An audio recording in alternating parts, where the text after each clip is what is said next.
ஃப்ரெண்ட்வுட்ஸ் நேயர்களுக்கு வணக்கம். இன்னைக்கு நம்மளுடன் யார் இணைஞ்சிருக்காங்கன்னா ஜென்சி திமுகவை சேர்ந்த வெற்றி செல்வன் நம்மளுடன் இணைஞ்சிருக்கிறார். வாங்க பேசலாம். விஜய் அண்ணனை ஏற்ற உடனே அவர் வந்து தூய்மை அடைஞ்சிட்டார். தூய்மை பாஸ். மதிமுக இருந்து கூட திரு மல்லை சத்யா அவர்கள் பிரிஞ்சு போனப்ப திமுக சேர முயற்சிப்ப திமுக அவர் சேர்த்துக்கல. காரணம் என்னன்னா, எந்த மாயை எந்த விஷயம் இவங்க கண்ணெல்லாம் மறைக்குதுன்றதுதான் நமக்கு இன்னும் புரிய மாட்டேங்குது. திராவிட இயக்கத்தின் அரணாக இருப்பேன், முதல் நிலை போராளிகளாக இருந்து திமுகவை காப்பேன்னு சொன்னவர் ஐயா வைகோ அவர்கள். அப்ப தெரியாதா அவருக்கு வந்து இந்த கமிஷன் வாங்குறாங்க, இந்த இடத்துல இந்த ஒரு ஸ்கொயர் ஃபீட் கமிஷன் வாங்குறாங்க. ஆட்சி அதிகாரம் எங்க இருக்கோ அங்க போய் ஒட்டுவோன்றது சந்தர்ப்பம். இப்ப விஜய் அவர்கள் மனம் குளிரும்படி பேசணுன்றதுக்காக எந்தெந்த நரேட்டிவ் டிவிக்கு செட் பண்ணுதோ அந்த நரேட்டிவை தூக்கி பிடிக்கிற வேலையை அவங்க பண்றாங்க பாருங்க. இதெல்லாம் இருந்தா கொள்கையில சமரசம் அடைஞ்சிட்டாங்க அப்படின்றதுக்கான அர்த்தம். அப்பாவை காணோம் அப்படின்னு சொல்லி திமுக தொண்டர்களுடைய உணர்வை வந்து மேலும் மேலும் குத்தி காயப்படுத்துற ஒரு வேலையை சட்டமன்றத்திலே அதை பண்ண தொடங்கி இருக்காருன்னா, 200 ரூபாய் டிக்கெட் 2000 வித்தவங்க எல்லாம் வந்து இவரை பத்தி பேசுறதுக்கு எந்த ஒரு தகுதியும். ஆட்சி அதிகாரம் வந்துச்சுன்னா வாயில வரல கண்ணாபுரம் பேச வேண்டியது. அவங்களுக்கு கொடநாட்டுல போய் கை கட்டிட்டு நின்று வருவது உங்க தலைவர். வணக்கம். வணக்கம். எப்படி இருக்கீங்க? நல்லா இருக்கேன். தமிழ்நாட்டு அரசியல வந்து பார்த்தீங்கன்னா பயங்கரமா பேசும் பொருளாக இருக்கு. இதுல குறிப்பா இன்னைக்கு ரொம்ப பரபரப்பா போயிட்டு இருக்க 2 விஜயபாஸ்கர்கள் தாவேக்காவில் இணைஞ்சிருக்கிறாங்க. இந்த வரவை பத்தி விஜயபாஸ்கர்கள் இணையும் விழா. ஆமா, இது விஜயபாஸ்கர்கள் இணையும் விழா. இந்த இணைப்பு விழாவை பத்தி நீங்க என்ன நினைக்கிறீங்க? உங்க கருத்து என்ன? இது வந்து மறைமுகமா திரைமறைவுல இந்த கையில துண்டு போட்டு பண்ண வேண்டிய வேலை. ரெசார்ட் போட்டு பிரம்மாண்டமா பண்றாங்க. ஓகே. அந்த சொல்றதுதான் குதிரை பேரம் பண்றாங்க, அது இதுன்னு 1008 கிரிட்டிசைசர் தூக்கி நிறைய சர்க்குலேட் ஆகுது நியூஸ். இப்போ ஓப்பனாவே பண்றாங்களே இவங்க, அது எதாவது கேள்வி கேட்க மாட்டீங்க. ஓப்பனாவே எலெக்ஷன் முடிஞ்சு 2 மாசம் கூட ஆகல, ஒரு எம்எல்ஏ ரிசைன் பண்ணணும்னா அதுக்கு வேலிடான ரீசன் வேணும். அதுக்கான ப்ராப்பர் வந்து என்கொயரி வந்து சபாநாயகர் பண்ணிட்டு தான் ரெசிக்னேஷன் அக்செப்ட் பண்ணுவார். லெட்டர் கொடுத்த நேரத்துக்கு சபாநாயகர் ரெசிக்னேஷன் அக்செப்ட் பண்ணுறாரு. அந்த தலைமைச் செயலகத்துல போய் கட்சியில் சேர்றாங்க. ஒரு வாரத்துக்குள்ளே பெரிய நிகழ்ச்சி நடத்துகிறாங்க. புதுக்கோட்டையிலேருந்து 20,000 பேரை கூப்பிட்டு 20,000 பேருன்றாங்க. நாங்கள் உட்காந்தது 5,000 பேர் இருப்பாங்க கூட தெரில நமக்கு. நம்ம பார்க்காம சொல்லக்கூடாது. அந்த ஆடிட்டோரியத்துக்குள்ள 2,000 பேர் தான் அலோ பண்ணியிருக்கிறாங்க அப்படின்ற செய்தி. நான் போயிருக்கிறேன் அந்த நடந்த ஆடிட்டோரியத்துக்கு. அங்க மேக்சிமம் கெப்பாசிட்டியே வந்து 1800 சொல்லிடுறாங்க. ஆனா அதுல காலி சேர் கிடக்குது. ஆமா, சாப்பாடு போட்டுனே கிளம்ப ஆரம்பிச்சிட்டாங்க. சாப்பாடு போட்டேன் கிளம்புறேன்றாங்க. சரி, திமுக மாநாடுகள் எல்லாம் நடத்துறப்ப அப்போ ஒரு கிட்டு வச்சாங்க, சிவோபிள்ஸ் கிட்டு வைப்பாங்க எல்லாருக்குமே. இது வந்து ஒரு அர்ஜென்ட்டுக்கு சுகர் இருக்கு, உங்களுக்கு லோ சுகர் ஆச்சுன்னா டக்குனு ஒரு கடலை மிட்டாய் சாப்பிட்றது, டீஹைட்ரேட்டான தண்ணி குடித்து வைப்பாங்க. அது ஒரு நார்மல் விஷயம். அதை வந்து எவ்வளவு கேவலமா வந்து திருச்சி எழுதுனாங்க போன ஆட்சியில. இந்த ஒரு பிஸ்கெட்டுக்காக நீ போய் உன்னோட தன்மானத்தை எழுதிட்டியா, நீ வந்து அது இதுன்னு சொல்லிட்டு சொல்ல முடியாத வார்த்தைகள் வச்சு இந்த விர்ச்சுவல் வாரியர்ஸ் எழுதுனாங்கல்ல. இப்போ அதே விஷயத்தான் தூக்கிட்டு வந்து இங்க கான்ஃபரன்ஸ்ல மால்ல வைக்கிறாங்க.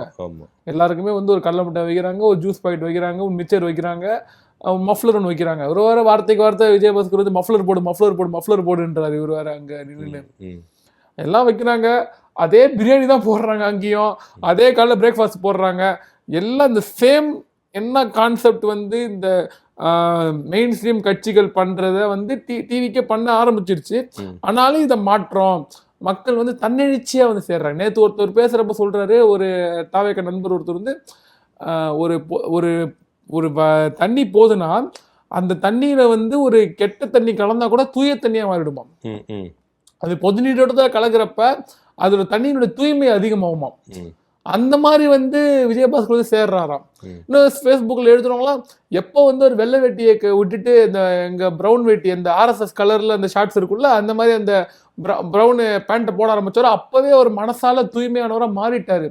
விஜய் அண்ணனை ஏற்ற உடனே அவர் வந்து தூய்மை அடைஞ்சிட்டார். தூய்மை பாஸ்கர் அவருன்னு பேர் வைக்கிறாங்க அவருக்கு.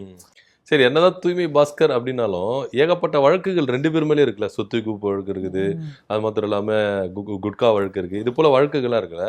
இதெல்லாம் வந்து எப்படி விசாரிக்கப்படுமா, இல்ல இதோட க்ளோஸ் பண்ணிடுவாங்களா அப்படின்னு ஒரு கேள்வி இருக்குல்ல. அவர் தான் எப்படி பண்றாரு விஜய் அவர்கள் எல்லாத்தையும் அவருக்கு. அதான் சொல்லிட்டான்ல, தூய்மை பாஸ்கர்னு பேரே வச்சுட்டாங்க. இதுக்கப்புறம் என்ன பண்ணுவாங்க அவங்க அவருக்கு? அது வந்து விஜய் அவர்களுக்கு இவங்களெல்லாம் சொல்லி குத்தம் இல்லை. டிவிக்கு சொல்லி குத்தம் இல்லை, இவளை வந்து சேர்றவங்கள சொல்லி குத்தம் இல்லை. ஒரு குரூப் இருக்குதுல்ல, ஒரு குரூப் நேற்று ஒரு பார்ட்டி நடத்தினாங்கல்ல, அதே எந்த அரங்கத்துல நிகழ்ச்சி நடந்தோ அதே அரங்கம் நேற்று அவங்க பார்ட்டி நடத்திக்கிறாங்க. அந்த பார்ட்டி நடந்த குரூப் வந்து போறப்ப சொன்ன ரீசன் வந்து ஆளுநர் ஆட்சி அமையக்கூடாது, என்னதான் இருந்தாலும் பிஜேபி மறைமுகமா நேருவோ நம்ம வந்து சிலாகிச்சிட்டோம், இப்போ பாசிச எதிர்ப்புல நம்மளே மிஞ்சிருவாங்கப்பா அப்படின்னு பார்த்தா அவனுக்கு தான் வந்து முட்டு கொடுக்குறாங்க இந்த விஷயத்துக்கு. அவங்க எல்லாருமே முட்டு கொடுக்குறாங்க. இதுக்கு என்ன சொல்றாங்க வந்து அது முதல்ல வந்து வருத்தத்தக்கதுன்னாங்க. ஆமா, இந்த மாதிரி வந்து வெளிக்கட்சியிலிருந்து இவ்வளோ பெரும்பான்மை நிரூபிச்சதுக்கு அப்புறமும் அதிமுகல இருந்து இவங்க ராஜினாமா பண்ணி இதை வந்து சேர்றது வந்து வருந்தத்தக்கது அப்படின்னு அவங்க சொன்னாங்க. இப்போ வந்து அது வரவேற்கத்தக்கதா மாறுது. இதுக்கு நடுவில் என்ன இருக்கும், என்ன விஷயம் நடந்திருக்கலாம், என்னென்னமோ நடந்திருக்கலாம். இப்போ நீங்க இன்னொரு விஷயம் சொன்னீங்க, இந்த நேத்து நடந்த இந்த கூட்ட விவகாரம் அப்படின்னு சொன்னீங்களா, இந்த கூட்ட விவகாரத்துல திமுகல இருந்தவங்க தான் இங்க இருக்கிறாங்க, இடதுசாரிகளை தவிர்த்துட்டு. இந்த கூட்டத்துக்கு பேரெல்லாம் வைக்க போறேன் அப்படி இப்படின்னுலாம் சொல்லியிருக்காங்க. இந்த கூட்டத்தை இணையறதை பற்றி நீங்க என்ன நினைக்கிறீங்க, இந்த கூட்டணி இணைப்பு விழா பத்தி? இந்த கூட்டணி இணைப்பு விழா பத்தி நான் சிம்பிளா ஒரு சின்ன ஒரு போட்டோ இருக்கும். வந்து மாண்புமிகு முன்னாள் முதலமைச்சர் முத்துவேல் கருணாநிதி ஸ்டாலின் அவர்கள் நடுவில் நிற்பாரு. இதே போட்டோ இதே ஃப்ரேம்ல இருக்க எல்லாருமே நிற்பாங்க. அவங்க கையை இப்படி தூக்கி இப்படி பிடிச்சிட்டு ஒரு போட்டோ இருக்கும். நேற்று அதே மாதிரி ஒரு போட்டோ ரீக்ரியேட் பண்றாங்க. யார் நிற்கிறேன்னா விஜய் மக்கள் இயக்கத்தினுடைய தேசிய தலைவர் நிற்கிறார் ஒரு பக்கம், முன்னாள் விசிகாவினுடைய துணை பொதுச் செயலாளர் நிற்கிறாரு. ஜூம் பண்ணி பார்க்குற விஜய் அவர்களே காணோம். நம்மளுடைய வைகோ, அவர் மாண்புமிகு வைகோ அவர்கள் நிற்கிறாரு, அண்ணன் திருமாவளவன் அண்ணன் நிற்கிறாரு, நம்மளுடைய ஆகச்சிறந்த தலைவர் ஒரு தென்னிந்தியாவின் அரசியல் சாணக்கியர் மாணிக்கம் தாக்கூர் நிற்கிறாரு. கையை தூக்கி பிடிச்சிட்டு இருக்காங்களே, அவர் கையை தூக்கி பிடிக்கிறதுக்கு கூட உங்க முதலமைச்சர் நிற்க மாட்டாங்க. அவங்க நடுவில் அவரோட தூய்மையில வச்சு மாசு உண்டாயிருமா இவங்க பக்கத்துல நின்னாங்கன்னா? கல்லாப்பட்டி கூட்டணி தான் இவர் தான் பேர் வச்சார், கல்லாப்பட்டி கூட்டணின்னு சொல்லிட்டு இவங்களை ஒரு இடத்துல இழிவா திமுக காரங்கன்னு பேசினது இல்லை. அதிமுக வந்து திமுகவை போன ஆட்சியில எவ்வளவு விமர்சிச்சாலுமே திமுக கூட்டணியில் இருக்க கட்சிகளை வந்து இண்டிவிஜுவலா பாயிண்ட் அவுட் பண்ணி எந்த இடத்துலயும் அதிமுக விமர்சிக்காது. ஏன்னா இருபெரும் திராவிட கட்சியுமே தமிழ்நாட்டில் இருக்கக்கூடிய விசிகாவும் சரி, இடதுசாரிகளும் சரி, பாமகவும் சரி, இந்த மாதிரி கட்சிகளை ஒரு சாஃப்ட் கார்னர் வச்சிருப்பாங்க, மதிப்பாங்க. அவங்களோட கிரிட்டிசிசம் ஒன்று வைக்கிறாங்க, அவங்க விமர்சனம் வைக்கிறாங்கன்னா அதை காது கொடுத்து கேட்பாங்க, மதிப்பாங்க. காங்கிரஸை கண்டுக்க மாட்டாங்க, விட்டுருக்கு, காங்கிரஸை யாருமே கண்டுக்க மாட்டாங்க இங்க. ஆனா மற்ற கட்சிகளுக்கு ஒரு மதிப்பு இருக்குது. மாமனிதர் வைகோ அவர்களை சொல்லி அவருக்கு ஒரு மதிப்பு வச்சிருப்பாங்க. ரெண்டு திராவிட கட்சிகள்லையுமே அவங்க பாயிண்ட்டை வந்து வேல்யூ பண்ணுவாங்க, அவங்கள மீட் பண்ணுவாங்க. அம்மையார் ஜெயலலிதா இருந்த காலத்துல மீட் பண்ணியிருக்காங்க. கலைஞர் அவர்கள் இவங்களை தலையில தூக்கி வச்சு கொண்டாடி இருக்காரு. இவங்களை பெரிய பெரிய மேடைகள், எவ்வளோ வரலாற்று சிறப்புமிக்க மேடைகள்ல இவங்களெல்லாம் உட்கார வச்சு பேசியிருக்கிறாரு, இவங்களை உட்கார பேச வச்சிருக்காரு.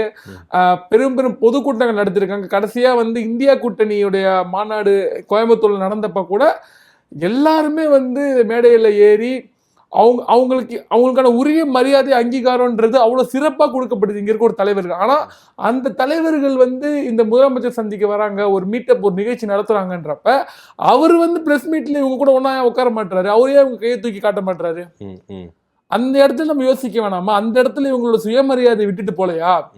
எப்பவுமே இந்த மதிமுகல இருந்து கூட திரு மல்லை சத்யா அவர்கள் பிரிஞ்சு போனப்ப திமுகல சேர முயற்சிப்ப திமுக அவர் சேர்த்துக்கல. காரணம் என்னன்னா கூட்டணியில இருக்க கட்சியில இருந்து வந்து சேர்க்கிறவங்கள சேர்த்துக்கணும், அது கூட்டணி தர்மத்துக்கு அகேன்ஸ்டா போகுன்னு. ஆனா இப்போ கம்யூனிஸ்ட் என்ன பண்றாங்க, கம்யூனிஸ்ட் அதோட தானே ஓடிட்டு இருக்குது. கம்யூனிஸ்ட்ல இருந்து மதிப்பிற்குரிய தோழர் மகேந்திரன் அவர்களை தாவேக்கால சேர்க்கிறாங்க. இன்னும் எத்தனையோ இடத்துல மாணவர் காங்கிரஸ் சேர்ந்த நண்பர்கள் தாவேக்கால நேரடியாக போய் இணைகிறாங்க. விடுதலை சிறுத்தைகளை சேர்ந்த எனக்கு தெரிஞ்ச நண்பர்கள் எத்தனையோ பேர் சேர்றாங்க. இப்போ லோக்கல்ல இருக்க மாவட்ட செயலாளர் கொஞ்சம் கூட உறுத்தாதா நம்ம வந்து கூட்டணி தர்மத்தை மீறி இவங்க சேர்க்கிறோமே? இல்ல லோக்கல்ல இருக்கக்கூடிய விசிகா மாவட்ட செயலாளருக்கு உறுத்தாதா நம்ம கட்சியில இருந்து நம்ம கூட்டணிக்கே போறானே, நம்மளோட கட்சி வந்து கொஞ்சம் கொஞ்சம் டிசால்வ் ஆகுது இந்த டிவிகே கூடன்னு சொல்லிட்டு அவங்க அதை உறுத்த மாட்டாங்க. எந்த மாயை, எந்த விஷயம் இவங்க கண்ணெல்லாம் மறைக்குதுன்றதுதான் நமக்கு இன்னும் புரிய மாட்டேங்குது. இப்போ நீங்க கூட்டணி தர்மம் அப்படின்றதுனால திமுக ரொம்ப ஜென்யூனா நடந்துக்குச்சு அப்படின்னு நீங்க சொன்னீங்கல்ல. ஆனா அதே கூட்டணிக்குள்ள இருந்த மதிமுக வெளியில வந்துட்டு திமுகவை ரொம்ப தரக்குறைவா விமர்சிக்கிறதும், ஒரு ஸ்கொயர் ஃபீட்டுக்கெல்லாம் வந்து இங்க கட்டிங் நடந்தது, கரப்ஷன் நடந்தது அப்படின்ற விஷயத்த சொல்றதுலாம் இது எந்த விதத்துல நம்ம ஏத்துக்க முடிய விஷயமா இருக்குது? ஐயா வைகோ அவர்கள் வந்து கூட்டணியில இருந்தாரு, 9 வருஷம் கூட்டணியில இருந்தாரு.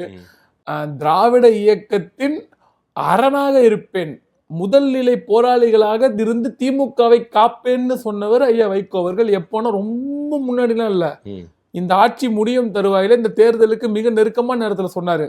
அப்ப தெரியாதா அவருக்கு வந்து இந்த கமிஷன் வாங்குறாங்க, இந்த இடத்துல இந்த ஒரு ஸ்கொயர் ஃபீட் கமிஷன் வாங்குறாங்கன்னு? அந்த நேரத்துல ஏன் அதை பத்தி பேசல? கேள்வி அந்த மாதிரி எழுப்புறாங்க. இல்ல அந்த மாதிரி கேள்வி எழுப்பி கூட பத்திரிகையாளர்லாம் அடிச்சு துரத்துறாங்க. பத்திரிகையாளர்கிட்ட சத்தம் போடல போட்டாரு. அந்த நேரத்துல அப்போ அவர்கிட்ட அந்த மாதிரி கேள்வி கேட்கும்போது அந்த நேரத்துல உங்களுக்கும் அதுல கூட்டான்னு கேட்கணும். நம்ம நீங்க உங்களுக்கும் அதுல தொடர்பு இருந்துச்சா? அப்போ அநீதியை கண்டு அமைதியா இருக்கிறவங்க வந்து நீங்க ஒரு விஷயம் சொல்லலாம். அநீதியை கண்டு அமைதியா இருக்கீங்கன்னா உங்களுக்கு அதுல பங்குன்னு தானே அர்த்தம். இப்போ எப்பவுமே வந்து கரப்ஷன்ன்றது ஒரு ப்ரூவன் ஃபேக்டாவே இருக்காது. இந்த இடத்துல இவ்வளவு கரப்ஷன் இவர் பண்ணாரு, இதனால இவருக்கு இந்த தண்டனை அப்படின்னு சொல்றது மட்டும்தான் ஒரு ப்ராப்பரா ஒரு கரப்ஷன் அலிகேஷனை நம்ம அக்செப்ட் பண்ணிக்கிற விஷயம். பொதுப்போக்கா ஒரு பொது வார்த்தை பயன்பாட்டில் இப்படி சொல்லிட்டு போறதுலாம் வந்துட்டு ஒரு அலிகேஷன் மட்டும்தான் தவிர அதுக்கான ப்ராப்பர் எவிடன்ஸ் அவர் வந்து ஒரு மாபெரும் தலைவர், ஒரு ராஜ்யசபால வந்து தொடர்ந்து 3 முறை திமுகவால் அவருக்கு ராஜ்யசபா கொடுக்கப்பட்டது, அதற்கு பிறகு கூட்டணியை வச்சு அவருக்கு வந்து நம்ம நாடாளுமன்ற பொறுப்புகள் தரப்பட்டிருக்கு அப்படின்றப்ப ஒரு விஷயம் சொல்றாருன்னா கிரெடிபிலிட்டியோட சொல்லணும்ல. எந்த ஒரு முகாந்தரமும் இல்லாம எப்படி ஒரு குற்றச்சாட்டை தூக்கி வைக்க முடியும்? அதை பதிலுக்கு கேட்டா வந்து அவங்க கிட்ட ஹார்ஷா நடந்துக்கிறது. இப்போ நீங்க வைகோ அவர்களே நீங்க எடுத்துக்கிட்டீங்கன்னா எங்க 2 எம்எல்ஏக்களும் வந்து இவங்க வந்து ஒரு பக்கத்துல வந்து விடவே இல்லை, ராஜினாமா பண்ண விடல, இவங்க ஒரு குதிரை பேரம் பண்ணியிருக்காங்களே அப்படின்னு சொல்லிட்டு துரை வைகோ அவர்களும் கேட்கிறாரு. அப்ப திமுக இங்க வந்து குதிரை பேரல ஒட்டக பேரெல்லாம் நடத்தி இருக்குதா அப்படின்னு ஒரு கேள்வி கேட்கிறாருல, இதை நம்ம எப்படி எடுத்துக்கிறது? அந்த 2 உறுப்பினர்களும் திராவிட முன்னேற்ற கழகத்தின் உறுப்பினர்களா மாறிட்டாங்க. எப்போனா தேர்தல் ஆணையத்தின் படி எந்த சின்னத்துல அவங்க போட்டியிடுறோமோ அந்த கட்சியினுடைய அடிப்படை உறுப்பினர் ஆனதான். அப்போ அவங்க திமுகவினுடைய உறுப்பினராக தான் தேர்தலை சந்திச்சாங்க. மதிமுகவிலிருந்து விலகி வந்து திமுகவின் உறுப்பினர்களாக தான் அவங்க தேர்தலை சந்திச்சாங்க. அந்த நேரத்துல அந்த உடன்பாடுக்கு எந்த ஒரு எதிர்ப்பு குரலோ ஐயா வைகோ அவர்களும் சரி, ஐயா துரை வைகோ அவர்களும் அந்த நேரத்துல எந்த ஒரு எதிர்ப்புமே காட்டல. அவங்க ஒரு சின்ன டென்ஷன், இப்போ கம்யூனிஸ்டுகளுக்கு கூட்டணி அலாட்மெண்ட் பண்றப்போ ஒரு சின்ன டென்ஷன் இருந்துச்சு, விசிகா கூட்டணி அலாட்மெண்ட் பண்றப்போ ஒரு சின்ன டென்ஷன் இருந்துச்சு, தேமுதிக கூட்டணி ஒரு சின்ன சின்ன டென்ஷன்ஸ் இருந்துச்சு. அந்த நேரத்துல காங்கிரஸ் பண்றப்போ ரொம்ப ஒரு பெரிய டென்ஷன் கிரியேட் ஆச்சு. அதுக்கப்புறம் தான் கூட்டணி அந்த பேச்சுவார்த்தை முடிஞ்சுது. ஆனா மதிமுகவுக்கு அந்த 4 சீட்டு ஒதுக்குனப்போ ஒரு சின்ன டென்ஷன் கூட வரலையே. அவங்க ஏத்துக்கிட்டு தானே அந்த கூட்டணி உடன்பாடுக்குள்ள வராங்க. இல்ல நிர்பந்தத்துல இருந்தோம் அப்படின்னு சொல்றாங்களே, இப்போ வெளியில வந்தா தானே சொல்றீங்க நிர்பந்திச்சாங்க. குறிப்பா வந்து ஸ்டாலின் அவர்கள் என்ன சந்திக்கவே இல்லை, கூட்டணிக்கு உடன்பட்டா என்ன சந்திக்கலாம், இப்போ குற்றச்சாட்டுகள் வைக்கிறாரு. அந்த நேரத்துல அவங்க விலகிறதுக்கான தார்மீக உரிமை அவங்கள்ட்ட இருந்துச்சு இல்ல. கூட்டணியை விட்டு உங்க கூட்டணி அந்த நேரத்துல உங்களுக்கு கூட்டணியில மதிப்பு இல்லை, கூட்டணி அங்கீகாரம் இல்ல. அப்போ தேர்தலுக்கு முன்னாடி திமுக ஆட்சி அமைக்க போகுதுன்னு ஒரு ஸ்ட்ராங்கான ஒரு நீரோட்டம் எல்லார் மத்தியிலையும் ஒரு இது இருந்துச்சு, ஒரு ப்ரெடிக்ஷன் இருந்துச்சு. ஸ்ட்ராங்கா திமுக தான் அடுத்த ஆட்சி அமைக்க போகுதுன்னு. ப்ரீ எலெக்ஷன் போல் சர்வே இருந்தாலும் சரி, போஸ்ட் எலெக்ஷன் சர்வேவா இருந்தாலும் ரெண்டுமே திமுக சப்போர்ட்டா இருந்துச்சு. அப்போ ஆட்சி அதிகாரத்தில் இருக்கக்கூடிய கூட்டணியில நம்ம இருந்துக்கணும் அப்படின்ற ஒரு எண்ணத்தோட மட்டும்தான் காம்ப்ரமைஸ் தான் நீங்க அந்த கூட்டணியில இருந்தீங்க. ஆட்சி அதிகாரம் இல்லைன்றதுனால உடனே விஜய் அவர்கள் வீட்டை வந்து சந்திச்சுட்டாங்கன்ற உடனே தான் அதுக்கப்புறம் தான் அவங்க மைண்ட் செட்டே மாறுது. அப்ப நம்ம இப்படி எடுத்துக்கலாமா? சந்தர்ப்பவாத அரசியல், சுயநலவாத அரசியல திமுக இருந்த பயணிச்ச வைகோ அவர்களும் சரி, திருமாவளவர்களும் சரி, காங்கிரஸ் அவர்களும் சரி இதை எடுத்துக்கிறாங்க அப்படின்னு நம்ம எடுத்துக்கலாமா? நான் சொல்லலையே அத. இல்ல பண்ணல. இல்ல ஆனா நீங்க பொதுவெளியில அப்படிதானே. பொதுவெளியில சந்தர்ப்பவாதம் தான். ஆமா, ஆட்சி அதிகாரம் எங்க இருக்கோ அங்க போய் ஒட்டுன்றது சந்தர்ப்பவாதம் தான். இது வரைக்கும் நாங்க கொள்கை கூட்டணின்னு ஒவ்வொரு இடத்துல பதிவு செஞ்சுட்டு வந்தாங்கல்ல, வைகோ அவர்களா இருக்கட்டும், திருமாவளவனா இருக்கட்டும், காங்கிரஸா இருக்கட்டும். இப்ப இந்த கொள்கை அப்படின்றது எங்க போச்சுன்ற ஒரு கேள்வி நமக்கு வருதுல. அது நாகரீகத்தின் அடிப்படையில மதவாதத்தை எதிர்க்கிறோம், சாதி அடக்குமுறை எதிர்க்கிறோம், பெண்களுக்கு சம உரிமை வேணும்ன்றதை ஆதரிக்கிறோம் அப்படின்ற 3 பேசிக் கோட்பாடு. அதே மாதிரி நம்ம கான்ஸ்டியூஷன்ல பிரியாம்பிள தூக்கி பிடிக்கணும் அப்படின்றத நம்ம கோட்பாடு. அதுல வந்து எல்லாருமே இந்தியா கூட்டணியில இருந்தோமோ சரி, இல்லை மத சார்பற்ற முற்போக்கு கூட்டணியில் இருந்தவங்களும் சரி வந்து ஒரு அண்டர்ஸ்டாண்டிங்ல இருந்தோம். அப்போ மாண்புமிகு முதலமைச்சர் முத்துவேல் கருணாநிதி ஸ்டாலின் அவர்கள் நாகரீக அரசியல், ஒரு அளவுக்கான நாகரீக அரசியலை வந்து போட்டி போடுறது வேற யாரும் இந்த இப்ப இருக்க சமகால அரசியல் யாருமே கிடையாது. அந்த நாகரீக அரசியல் அடிப்படையில இது எல்லாமே வந்து ஒரு கொள்கை கூட்டணி உயர்த்தி பிடிச்சாரு.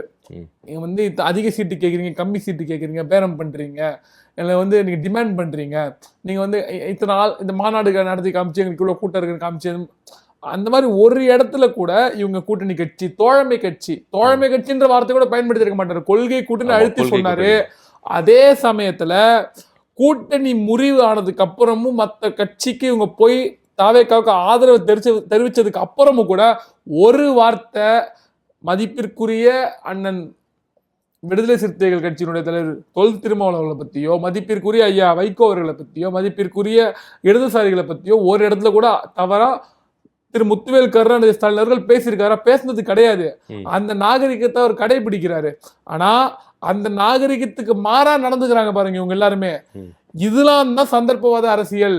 இப்ப விஜய் அவர்கள் மனம் குளிரும்படி பேசணுன்றதுக்காக எந்தெந்த நரேட்டிவ் டிவிக்கு செட் பண்ணுதோ அந்த நரேட்டிவை தூக்கி பிடிக்கிற வேலையை இவங்க பண்றாங்க பாருங்க. இதெல்லாம் இருந்தா கொள்கையில சமரசம் அடைஞ்சிட்டாங்க அப்படின்றதுக்கான அர்த்தம். இப்போ டிவிக்கு செய்யற அதே விஷயத்த திரிணாமுல் காங்கிரஸுக்கு அதே ஒரு அசம்பவம், அதே ஒரு சம்பவம் இப்போ வந்து அதிமுக என்ன நடக்குதோ அதை விட மோசமா திரிணாமுல் காங்கிரஸ் நடக்குது.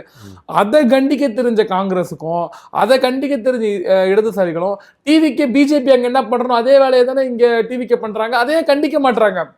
அப்போ மனம் குளிரும்படி நடந்துக்கிறது. விஜய் அவர்களுடைய முதலமைச்சருடைய மனம் குளிரும்படி நடந்து ஆட்சி அதிகாரத்தில் இருக்கவர்களுடைய மனம் குளிரும்படி நடந்துக்கணும்.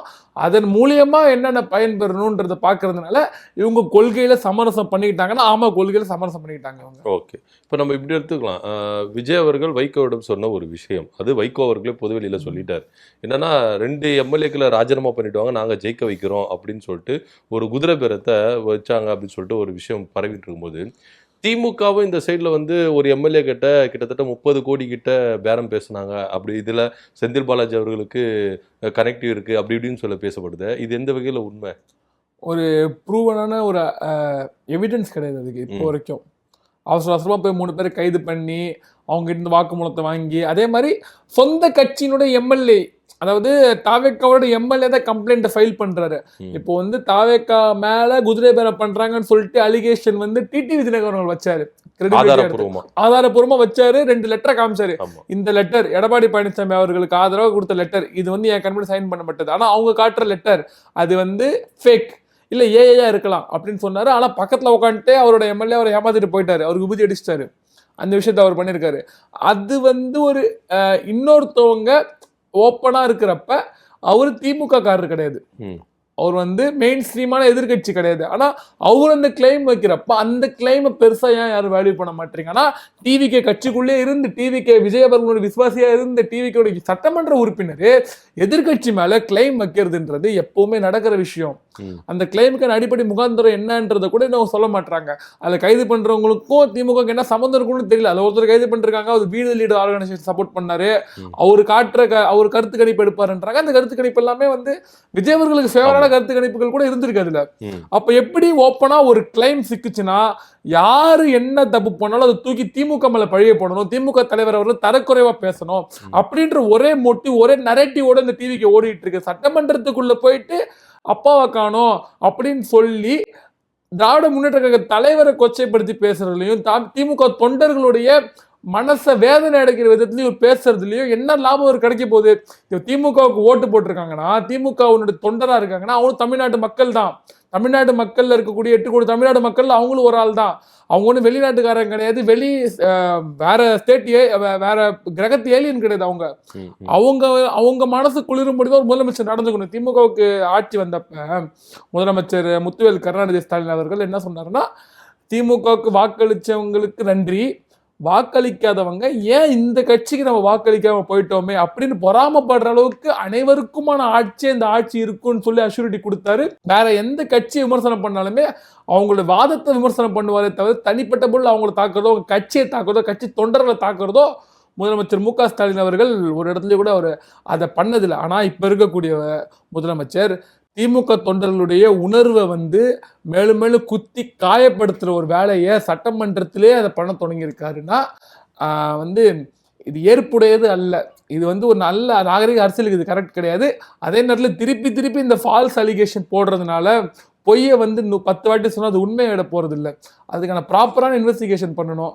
அது வந்து கரெக்டான ஒரு ஒரு அக்வைர்டு கிளைமா இருந்தா அதை அவர் தூக்கி இந்த பழியை வைக்கலாம். அதுலயும் சம்பந்தம் நிர்மல்குமார் அவர்கள் வந்து முன்னாள் முதலமைச்சர் அவர்களை வந்து பதவி விலகிறீங்க, நீங்க வந்து அரசியல் விட்டு போயிடுங்க அப்படின்னு சொல்றது, அரசியல் விட்டு அவர் போங்கன்னு சொல்றது நீங்க யாரு? நேத்து அரசியலுக்கு வந்தவர் இவரு, ஆர்எஸ்எஸ்ல இருந்தவர், தமிழ்நாட்டினுடைய சித்தாந்த எதிரி இருக்கக்கூடிய ஆர்எஸ்எஸ்ல இருந்த நிர்மல்குமார் அவர்கள் வந்து அமமுக போய் பாஜக போய் அதிமுக போயிட்டு ஜம்ப் அடிச்சு இங்க வந்தாருன்னா அவர் அமைச்சர் பதவி கிடைக்குதுன்னா அவர் எப்படி சொல்லலாம்? மிஸ்ஸா காலத்தை பார்த்தவர், மிஸ்ஸாவை பார்த்து அஞ்சாதவர், அங்க இருக்கக்கூடிய ஜெயலலிதா ஆட்சி காலத்தினுடைய அவலங்கள்ல அவ்வளோ துன்புறுத்தப்பட்டவர். அது எல்லாத்தையும் காட்டி திமுக காரங்க அவ்வளவு கஷ்டத்தை தாண்டி உறுதியா நின்று திரு மு.க. ஸ்டாலின் அவர்களை முதலமைச்சரா ஆக்கி காமிச்சோம். 5 ஆண்டு சிறப்பான ஆட்சி நடத்தினாரு. காங்கிரஸ்ல இருக்கக்கூடிய மனசாட்சியுடைய ஒரு பொருளாதார நிபுணர் ஒருத்தர் இருக்காரு, நம்மளுடைய இந்த ஷேர் மார்க்கெட் பற்றிலாம் பேசுவார். அவர் சமீபத்தில் சொல்றப்ப கூட என்ன சொல்றாரு, 5 ஆண்டு ஆட்சி வந்து சிறந்த ஆட்சி தான், மு.க. ஸ்டாலின் அவர்களோட ஆட்சி சிறந்த ஆட்சி, நாங்கள் அவங்கள விட்டு கூட்டணி விட்டு வெளில வந்துட்டோம் அப்படின்றதுக்காக நான் மற்றவங்கள மாதிரி நான் அவர் கண்ணை மூடிட்டு அவரை குறை சொல்ல மாட்டேன். அந்த ஆட்சி சிறந்த ஆட்சி, பொருளாதார ரீதியாகவும் சரி, கடன் வாங்கிட்டாங்கன்னு சொல்றாங்கல்ல, அதுக்கான அடிப்படை முகாந்திரமே இல்லை. கடன் வாங்காம எந்த கவர்மெண்ட் இருக்காது. இந்த கடனை எப்படி மானிட்டைஸ் பண்றாங்க, அது எப்படி மக்களை ரீச் அவுட் ஆகுது, வெல்ஃபேர் ஸ்கீம் எப்படி வருது அப்படின்றத இந்த ஆட்சி இருக்குன்னு சொல்லிட்டு அவரு பேசுறாரு. நாரா லோகேஷ் பேசுறாரு, பக்கத்து மாநிலத்தினுடைய இண்டஸ்ட்ரியல் மினிஸ்டர் இருக்கக்கூடிய நாரா லோகேஷ், நம்மளோட சந்திரபாபு நாயுடு மகன் நாரா லோகேஷ் அவர் பேசுறாரு. அந்த அரசியல் தெளிவு இருக்கக்கூடியவங்க மாபெரும் தலைவர்கள் மு.க. ஸ்டாலின் அவர்களை உயர்த்தி பேசுறாங்க. அதனால இந்த ரசிகர் மன்றத்துல டிக்கெட்ல வந்து 200 ரூபாய் டிக்கெட்ல 2000 வித்தவங்கலாம் வந்து இவரை பத்தி பேசுறதுக்கு எந்த ஒரு தகுதியும் மற்றவங்க. அந்த ரசிகர் மன்றத்துல இருக்கவங்களை வச்சு கட்சி நடத்துறவங்க, அந்த ரசிகர் மன்ற தலைவர்களே, பேனர் அடிச்சவங்க, பேனருக்கு கட்டோட்டுக்கு பால் ஊத்துனவங்க, சரி அவ்வளவு தைரியமா ஆளா இருந்தா சர்க்கார் படத்துக்கு பேனரை கிழிச்சாங்கல்ல, அந்த நேரத்துல அவங்க எதிர்ப்பு இந்த மாதிரி பேச வேண்டியது, எடப்பாடி பழனிசாமி எதிர்த்து பேச வேண்டியது தானே? இல்ல திமுக ஆட்சியில இருக்கும்போது திமுக தலைவர் இந்த மாதிரி ரோட்ல வந்து இப்ப இருக்கக்கூடிய விஜய் அவர்கள் பேசினார்னு வச்சுக்கோங்க, மத்த இவங்க இருக்கக்கூடிய பின்னாடி இருக்கக்கூடிய இந்த 2ஆம் கட்டத்துல அந்த நேரத்துல பேசியிருக்க வேண்டியது தானே? ஆட்சி அதிகாரம் வந்துச்சுன்னா வாயில வரல கண்ணாபுரம் பேச வேண்டியது அவங்களுக்கு. கொடநாட்டுல போய் கை கட்டிட்டு நின்னவர் வந்து உங்க தலைவர் மு.க. ஸ்டாலின் அவர்கள். ஜெயலலிதா அவர்கள் தைரியமா எதிர்த்து அரசியல் பண்ணவர், மாண்போட நாகரிகத்தோட அரசியல் பண்ண. 2016 அவர் சட்டமன்றத்துல மாண்போட அம்மையார் ஜெயலலிதாவை சந்திச்சுட்டு அவங்க கிட்ட மரியாதைக்குரிய விதமா பேசி அந்த புகைப்படங்கள் கூட இருக்குது. ஆனா சட்டமன்றம் உள்ள வரப்ப மக்கள் பிரச்சனை பேசுறப்ப சத்தமா பேசினாரு, எதிர்த்து பேசினாரு, காட்டமா விமர்சிச்சாரு, தவிர தனிப்பட்ட முறையில் அவங்கள மதிச்சாரு. அம்மையார் அவர்களுடைய மறைவுல ஆளா போய் நின்றவர் மு.க. ஸ்டாலின் அவர்கள். ஆளா அங்க இருக்கக்கூடிய அத்தனை பேர் அதிமுக தொண்டர்கள் லட்சக்கணக்கில் நின்றாங்க. அதிமுகவினுடைய சட்டமன்ற உறுப்பினர்கள் உட்கார்ந்தாங்க. ஆளா திமுகவினுடைய அப்போதைய செயல் தலைவராக இருக்கும்போது ஆளா போய் அந்த அரசியல் மாண்பை கடைபிடிச்சாரு. அம்மா உணவகத்தை வந்து சிறப்பா இப்ப கொளத்தூர்ல போய் பார்த்தோன்னா, கொளத்தூர்ல இருக்கக்கூடிய ஒரு ஹோட்டலை விட, பிரைவேட் ஹோட்டலை விட அங்க இருக்கக்கூடிய அம்மா உணவகம் அவ்வளவு டாப் கிளாஸா இருக்கும். 5 வருஷம் ஆட்சியில மெயின்டைன் பண்ணி கொண்டு வந்தாரு. அப்படின்றப்ப எதிரியை வந்து அரசியலுக்காகவும் மக்கள் பிரச்சனைகளுக்காக மட்டுமே எதிர்த்து நாகரிக அரசியல் செஞ்ச ஒரு மனுஷனை பார்த்து இந்த போஸ்டருக்கு பால் அபிஷேகம் பண்ணவங்க எல்லாம் பேசுறதுக்கு ஒரு பசங்க கூட தகுதி கிடையாது உங்களுக்கு. ஓகே, உங்க நேரத்தை ஒதுக்கி எங்களோட இருந்ததுக்கு ரொம்ப நன்றி. நன்றி.